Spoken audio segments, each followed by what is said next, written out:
Hi there folks, my name's NovaWrap and welcome to the NovaWrap, your one-stop location for your simulation release news and goings on from the week that was.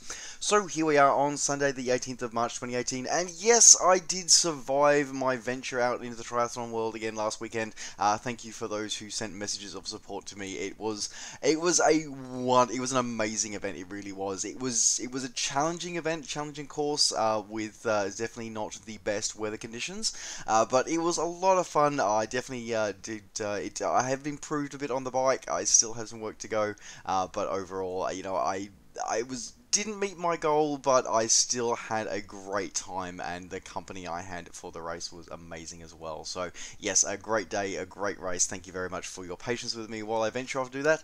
And but now on to the new releases for the week that was. So we're gonna get kick started this week with the guys over with the XPlane releases this week.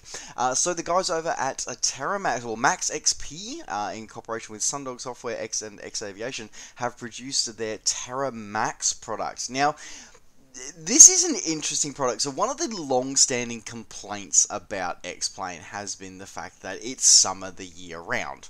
The default textures don't give you any seasonal variations, and unless you get various Ortho XP content for various seasons, you will only ever have summer no matter where you fly in the world. So that can be a little frustrating for people. So the guys over at Max XP have produced TerraMax, which essentially replaces, instead of providing Ortho XP for the entire world, what it does in various seasons, it simply provides a procedurally generated set of seasonal variations for the default textures.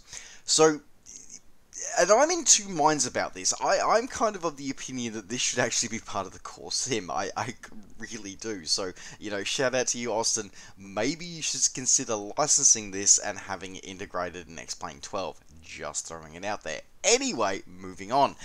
So, as I said, it's very much reminiscent of the way that the ESP platforms do the generation of the textures for their sceneries as the seasons change. It's very much sort of procedurally generated with land class and stuff like that. So very interesting, very cool, and it just sort of does interplay and it will swap out the default scenery.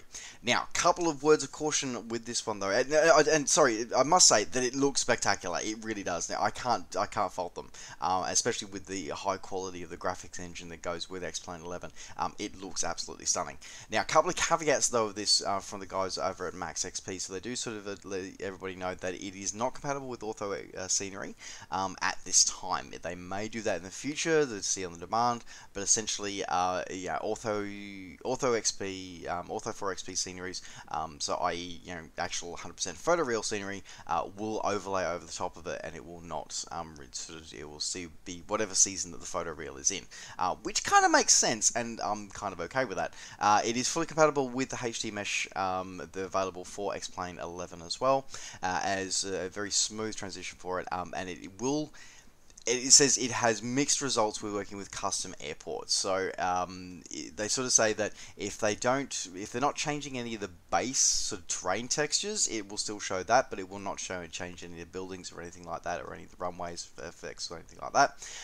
But any of the custom airports that use actual orthographic photoreal on top, it will not replace that photoreal. So a couple of things to be aware of that one. However, they have released, along with the full release of the product, they've released a full SDK for developers, so that if you do actually want to, so if developers do want to modify their product to make it fully compatible with TerraMax, they can do that as well, which is really cool, really great to see they're going to release that as well. And as I said, I'm not going to get into the technology behind it, whatever, but yeah, it sort of goes through, it analyzes where you are in the world, flying in the world, where that part of the world is, and what sort of season it's in, and give you scenery to actually match that as well. You can force a season if you choose to, otherwise it just looks as you flying along. So kind of cool, kind of interesting, very much yeah, high definition textures with that one. Looking, as I said, looks quite nice. It looks spectacular is what it looks like with the graphics engine of XPlane 11. Now it is only compatible with XPlane 11. It is not compatible with XPlane 10 or previous versions of XPlane to do, because it does leverage off a lot of the graphical improvements that came with XPlane 11. So there you go. If you are wanting to pick this one up, this one is available over at X Aviation's website for coming in at $40 US, or your regional equivalent available now. And another big release for the X-Plane world, especially for helicopter pilots, though potentially also for GA pilots as well. So we've seen the release of the 3D Matterhorn Park. So that's been brought to us by two developers here. Now it's looking pretty cool, pretty interesting. So the designers Frank Denisi and Fabio Bellini have been working on this project for a while. There's been some sort of scattering about it. I've seen some preview stuff I'd seen before with the release over the helisimmer.com website. And it's kind of intriguing, kind of interesting, but the final product did not do the preview shots justice. It really doesn't. It is absolutely insanely detailed. So this is about 500 square kilometers of the area around of the Matterhorn itself and the area around it as well. So covering parts of Italy and Switzerland and the Western Alps. It just is absolutely insane. Now, this has got the two main tourist and ski resorts there, along with both the full cities of Savina and Zermatt have been including hundreds of 3D models. Custom 3D models have been included for this as well. Also, two GA airfields have been included here, so Savina and Tasha Zermatt with your light aircraft, as well as 10 helipads with their accompanying ICAOs as well. So you can actually go do a helicopter start from there as well. Including, they've also done a full rendition of the Matterhorn itself, including a full 5-meter resolution digital elevation model has been processed in this as well with 4K textures. It is insanely beautiful, and just remember, yes, this is a summer-only scenery, but it's, of course, even in summer, it still has snow up there as well.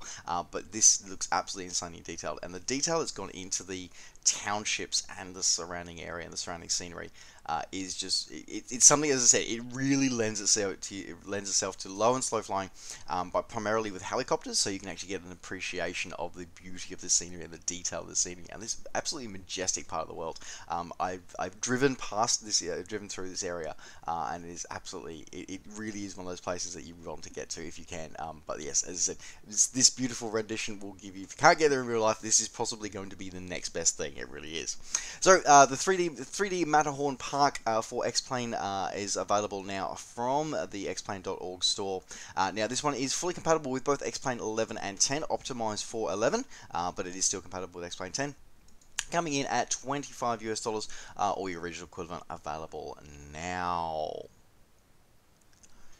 Alright, moving out of the X-Plane world and moving into the ESP platform, we're moving into the Prepared V4 world. So the guys over at Aerosoft have rebooted their Maastricht Airport. So this is a very, very busy regional airport on the Dutch, Belgian, German border, so sort of like the three nations border there. Very popular with cargo transportation as well, because of the simple fact that it is very easy to actually distribute out to major cities and rural and industrial areas for all three of those countries, as well as being a popular airport with low-cost budget carriers, that including Germanwings and Ryanair.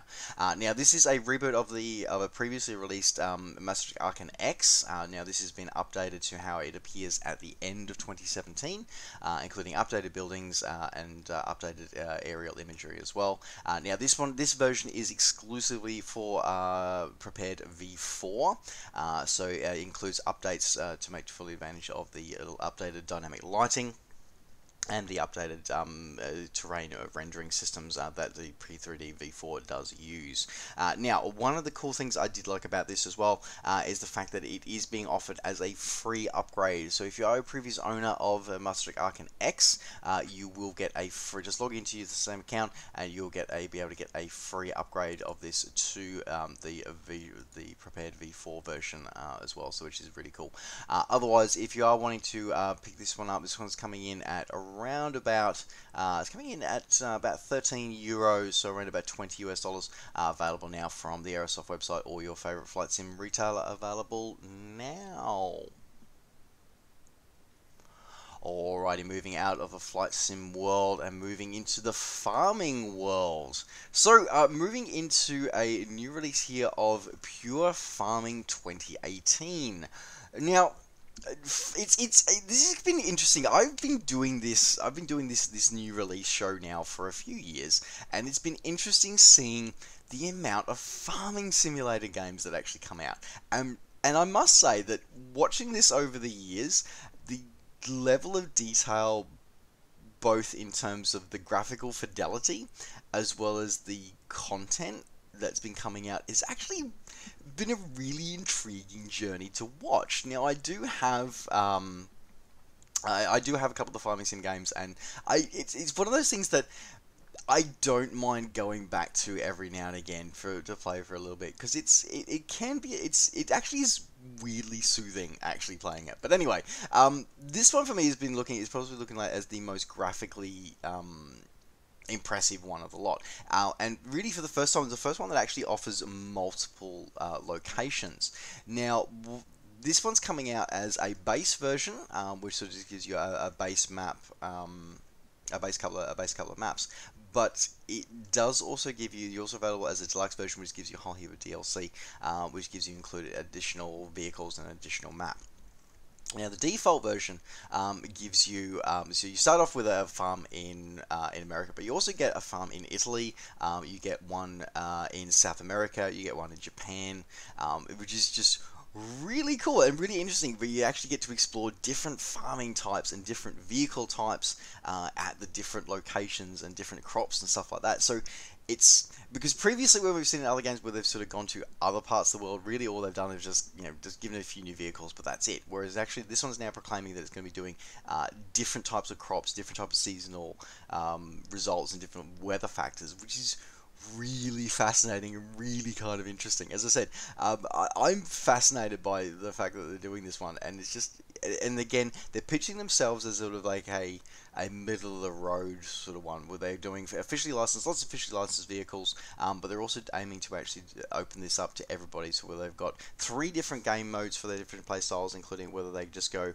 a basic sort of, very easy to use sort of free farming, so it's a basic sort of my first farm kind of thing, or they can do just a free farming, which is fairly technical, fairly in-depth sort of simulation, or they can actually do sort of farming challenges, sort of like a challenge mode where you do objectives. So kind of interesting, kind of cool. There's also, as I said, a German farm as well in here, which is either a DLC for the base version or included as part of the deluxe version. As I said, kind of cool, kind of interesting take on the genre that it really has expanded over the years. It's getting mixed reviews from people who have got it. I don't have it at the moment, not sure if I'll be picking it up, but as I said, it's very interesting to see how far, or see where the farming simulation genre has actually gone over the years I've been doing this. So there you go. So if this is sounding like your thing, you may want to pick this one up. Coming in, the base version is coming in at $30 US on Steam, or the deluxe version with all the DLC coming in at $40 US available now on Steam. Alright, in another release this week, the guys over at Kerbal Space Program. So, Kerbal Space Program is a developer squad. Interestingly enough, they got bought out by Take-Two, bought out by Take-Two Interactive a little while ago, and they're being published through one of their sub-arms, Private Division now.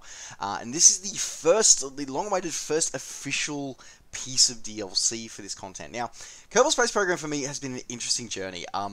It's one of those things that started off as a random idea for someone in alpha, and it's grown to something that is just hugely community driven. It's really incredibly and really amazing. A very full, very supported development, like personal modding and developing community. And it's been an interesting journey for this one. I really wanted to say lots and lots of positive things about this, but I can't. It's rubbish. This expansion, this DLC, is absolute rubbish. It's just. I get where they're going. I get what they tried to do with it, but just no, no. Okay, so bottom line is that for those who might have been hiding under a simulation rock for a while and don't know what KSP is, essentially you're running a space program with little green little green people called little green things called Kerbals. Insanely courageous, insanely crazy, and they like blowing stuff up, and they like science. So yeah, essentially it's a beautiful sim. It's a beautiful physics simulation. And the aerodynamics, funnily enough, the aerodynamics are actually pretty cool as well. So it actually make full working airplanes in this cool. You get a base number of parts included with the base game, and then there's a huge amount of community-driven parts for it and science things, and you can go exploring planets in an Earth-like, sort of a Sol-like solar system, but the Kerbal system. Anyway.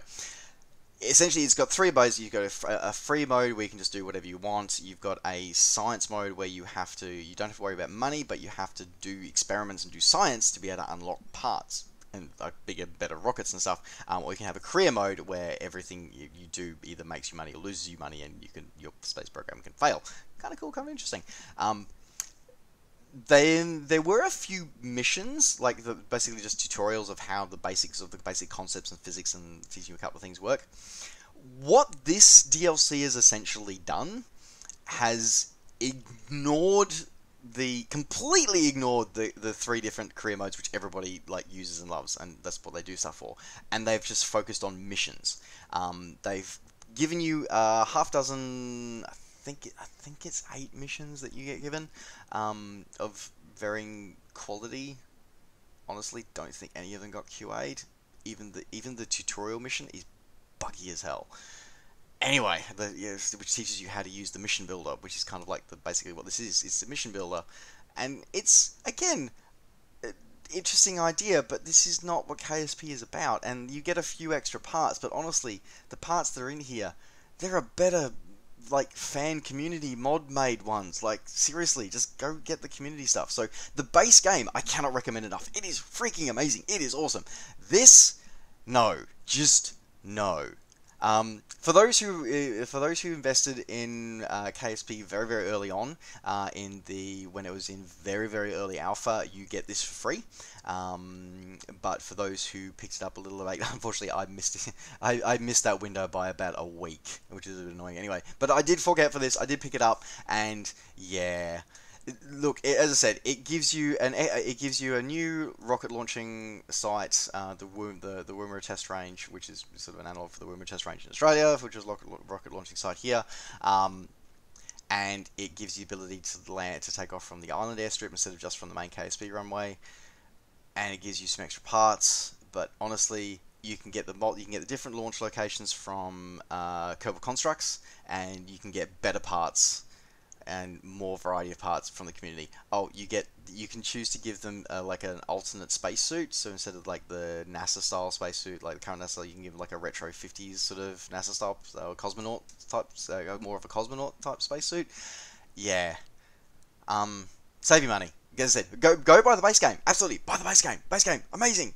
This, no, just no. Go get some mods. Anyway, amazing. All right. There you go. If you do want to pick it up on Steam, it is available, coming in at $15 US, available now on Steam for KSP owners. Oh, and make sure you get parachutes for your Kerbals, but you can get that as a mod anyway. Just saying. Anyway, okay.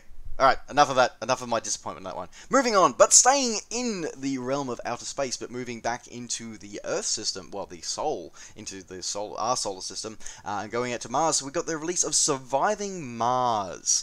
Now, this perplexes me, this title, a little bit. So this one's coming in, starting at, the base version starts at $40, going up to $80 if you go for the first Colony Edition, which is essentially the pre-order equivalent, which gives you the base game, the Deluxe Edition content, and the Season Pass of the DLC. Look, this is essentially an interesting take on a sort of city building space simulation genre. Now, this is from the developers of Tropico 3, 4, and 5, and the publishers of City Skylines and come from Paradox. So, kind of quirky in the way it's done. So I was to be honest, I have got this, and I was going to do a review on this. I'm actually going to do it as a series instead, because I was expecting something very much similar to yeah, very much similar to a base sort of base City Skylines, sort of just a base game where you just sort of plop a few things around. People go around and do stuff, and it's kind of done. Actually, when you get into it, it's a lot more complex. And the trailer sort of suggests it's going to be fairly basic. We've seen it all before. But the actual gameplay is a little bit more complex. There's a lot more economy, mining, resource management in here, and position management of stuff than I expected. So yeah, very interesting. As I said, very interesting, very intriguing. Some interesting ways they're doing stuff as well. So be very curious to see where it goes from here. Because curious about, as I said, I've got mixed feelings about it at the moment. I'm a few hours into my first playthrough, and as I said, I'm going to be turning it into a series, a first impression series, because it's kind of interesting, kind of weird. So it'll be interesting to see where it goes with this one. So if you are wanting to venture out and see what it's like, as I said, it's got a lot of stuff in common with things we've seen before, but at the same time looking very open, and it's also very open to mod supporting as well, so that should be interesting to see where the community takes it. As I said, if you are wanting to pick this one up, the base version is coming in at $40 US. The digital deluxe version adds in a few, like the the art book, give you some extra sound, some music options, gives you some extra like cosmetic changes for the game as well, and then the First Colony edition gives you access to the season pass. Now the season pass gives you 2 full expansions and 2 additional content packs that will be coming out inside of the first year after launch. So if you want to pick that one up, that one's coming in at the top tier of about $75 US. Yeah, so if you want to pick those up, available now on Steam. Alrighty, that does wrap up the NovaWrap for this week. Thank you very much for joining me. Don't forget, as always, to like the video and subscribe to the channel if you're enjoying these videos and want to see more. And of course, as always, you can catch up with me and all the things I'm up to between videos by finding me on Facebook and on Twitter. Just search NovaWing24. Alright folks, thanks very much for watching. Take care, safe skies to all, and we'll see you next time.